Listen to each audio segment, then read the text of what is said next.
Okay, we broadcast live from the west side. And hard work of if you don't work, you don't eat. You know what I'm saying? So like, you started working hard. Yeah, just moving on to different things. Like I said, it ain't last long, So I'm saying that to say like, I ain't plan on learning carpentry work and fixing houses and whatever the fuck I was doing. I ain't plan on learning none of that shit, but God got his path for you, and I ended up learning it, and that's kind of what transitioned me into being able to become what I am today, believe it or not. Because I ain't always have film on my mind. I ain't always have like directing on my mind. This is not something I always want to do since I was a kid. Right. So talk about that. How'd you get into the directing in the film?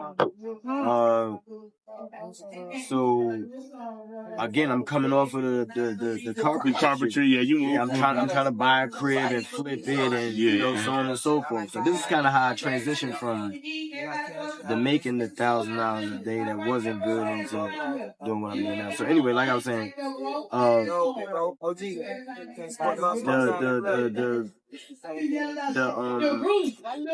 what was that? What I said? Move from the carpentry to the making the real deal. All right, so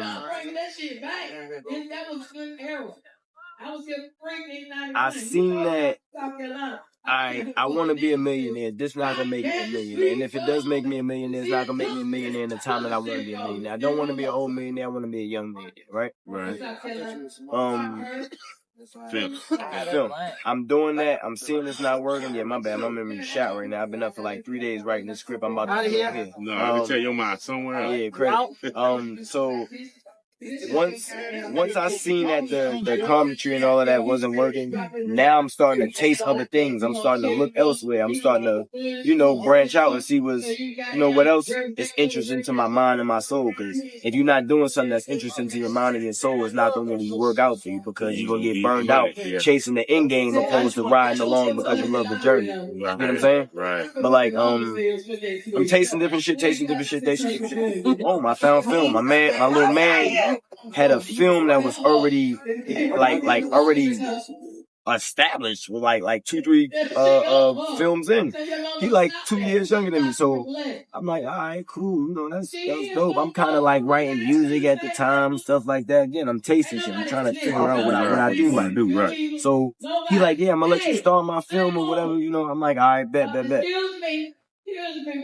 Little week or two went by, a little month went by. I'm thinking bullshit. He called me. When he called me, I'm like, all right, bet, I'm gonna come through it. He like, I'm gonna let you do the main role. It's like a dirty cop or whatever. I'm like, all right, bet. It's Baltimore, Maryland, by the way. Dude named Keii Studios. Keii. I do the dirty cop role. You freestyling. You don't just acting. It's like a script, but it's like I'm kind of like I'm ad-libbing on certain things, but I'm kind of hitting, word for word in there. Right. I'm hitting word for word, but getting the point across. Yeah, once I watched it and seen like, I'm probably 20 years old. I got this a little bit like, I probably could make something work with this. So boom, now I'm like, all right, now I need to look for another film to be in. The same nigga ended up hitting me again with a series. A nigga named Chop Mosley from Philadelphia. I end up doing a series in Philadelphia.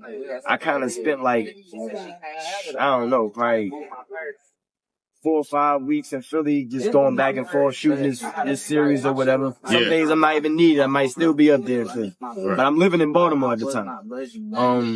While I'm doing the series, another dude hit me up. I think this dude named Latif or something like that. I don't even remember his name, but he hit me up to do a film too. So I'm doing the Trap series joint, and then I do his film at the same time. And then while I'm doing this, I'm scrolling on Instagram. I see Boosie doing So then I'm like, oh damn, this might be good for my career. Not really thinking too much of it, but this might be good for my career or whatever. I start hitting people up, whatever. Hitting people. I just lost my job too. I was working like a little roofing job. This kind of like way after everything. Way after the series in Philly, way after. So I'm back living in Baltimore. Anyway, I just lost my job. I'm DMing niggas. A nigga named Show Out hit me back. Shout out to Show Out. Respectfully. Yeah. He ended up hitting me back. Where you from? I don't know. A nigga might be from Atlanta. Where the fuck you from, Show Out? He might be from Atlanta though. Nigga hit me back. Show Out with a beard? Yes. I know Show Out. Shout out to Show Out. He is from Atlanta. Follow me on Twitch, Show Out SOG. Yeah, this nigga hit me back. He like, yeah, if you could get to Atlanta by, he like this too. That's crazy. He like, if you could get to the set by 12 o'clock, I'll let you be an extra. I said, I bet. But really, I'm in Baltimore, deadbeat broke. It's 8 in the morning. How the fuck I'm getting to Atlanta in 4 hours? You see what I'm saying? Right. I ain't tell him I wasn't in Atlanta, because if I'd have told him I wasn't in Atlanta, then he wouldn't have fucked with it. Because it don't make sense. Who's going out their way that far just to be an extra? I am. Respectfully. When you believe in something, I am. Right. But anyway, it wasn't even about the whole extra thing. It was just about where I felt like it could have went.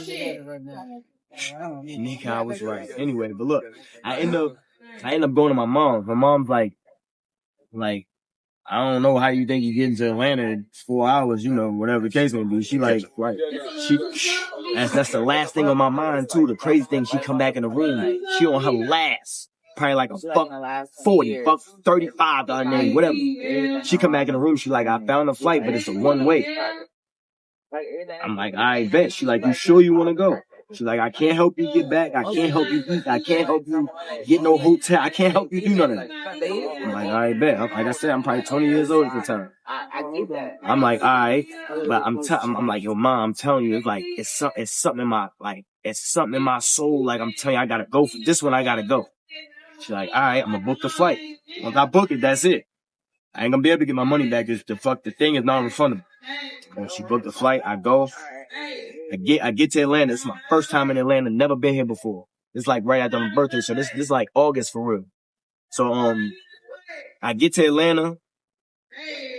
I make my way to the jail that they were shooting at, because he said they were shooting at a jail or something like that. So boom, I get the address. I get to the fucking jail. Wasn't too far from the airport. Oh my God, it was almost like God was like, I'm gonna meet you halfway. All you gotta do is jump. Just fucking jump, nigga, and I got you the rest of the way. So anyway, I think that's what he be doing with most people. That's another conversation for another day. You know what I mean? Yeah. But anyway, I get to Atlanta, I make my way to the jail, I lock in with the AD. When I first walk in, who I seen when I first walk in? I seen Quando Rondo when I first walked in. Quando was going in to do the scene or something like that. And I think I was like, just walking up. Anyway, I seen him walking in, and then I seen like a dude named Euro Got It walking. I tried to fill in my drink. I took a meal at the bank. Shout out to Euro Got It. I see him walking out. Again, I don't know who nobody is. I just started. I did one film. He put me on this film, and then I did that one, and then now I'm in Atlanta. You see what I'm saying? So Atlanta, I love Atlanta. So boom, now I go talk to the AD. The AD name was, this is real time and people respectful. I go talk to the AD. The AD name was Quisha. Yes, Quisha Barber. The AD name was Quisha. Like a light-skinned young lady. Boom. I go lock in with Quisha, chat with her. Shout out to Quisha, by the way. I chat with her with Quisha, lock in with her. She tell me where I need to be, tell me what I need to be wearing, whatever. go get in your position. I like him on. But I walk back through, I see Boosie say he nigga eating Popeyes. We finna set it off in this motherfucker. So my mom texts me, she like, what's going on? Like, is the person that you went there for with, cause she don't really know who's who and what's what. So she like, is the person that you went there for, is he there, whatever? So I'm like, yeah, he there. She like, you better say something. So boom, I introduced myself to him. I was, whatever the case may be. He like, oh, Baltimore like my second home. Of course I already knew that. But time going on throughout this day. I ended up showing him one of the clips that I did from the series in Philadelphia that the first nigga put me on to, right? So I ended up showing him the clip. Like, that's hard. He like, take my number. Boom, I take his number. Let's stop there. I take his numbers. I can't fucking believe it. It's my first time here. Never been this state before. And then exactly what I came here to do, I'm doing. Alright, boom. So now, maybe like an hour or two past, I take a picture of him. Now he needs somebody to do a scene. Come on, baby. I'm right here. I was waiting on this. Boom. So he's like, you gonna do it right? I'm like, yo, I'm gonna do it right, bro. I'm like, yo, I got you. Give me that. Joe Spike is shooting this film. It's called My Struggle. Crazy years later, I ended up putting it on Tuesday. Yeah.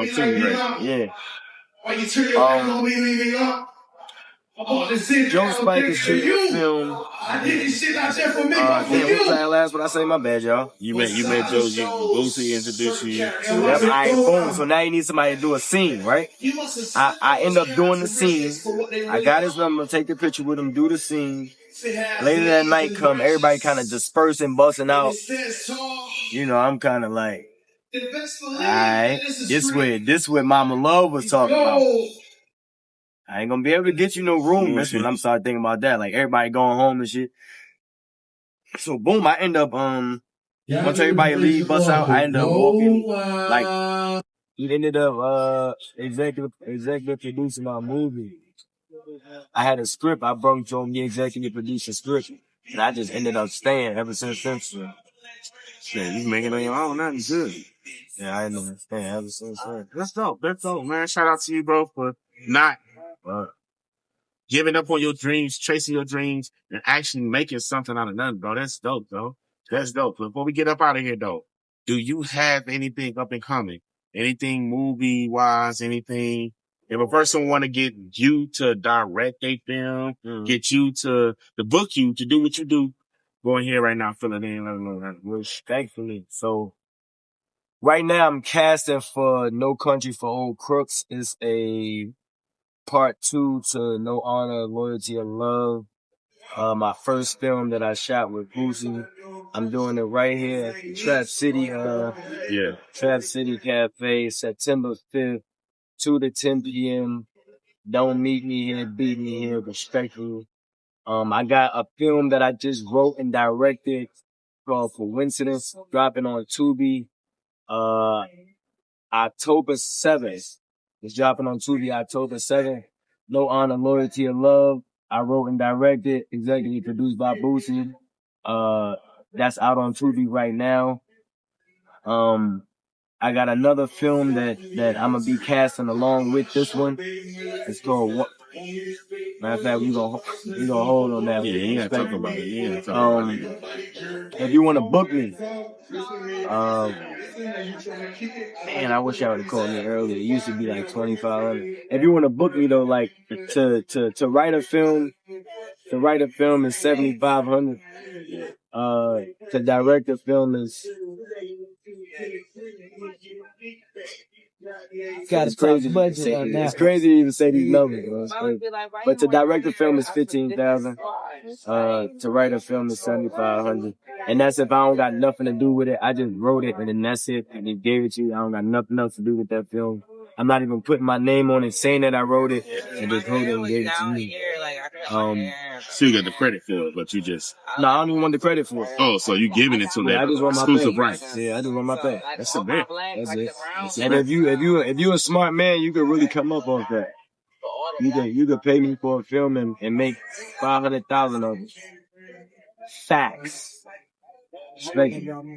Spray. All right, before we get up out of here, though, go ahead and give them your social media. They want to follow you. They want to go ahead and tap into you right now.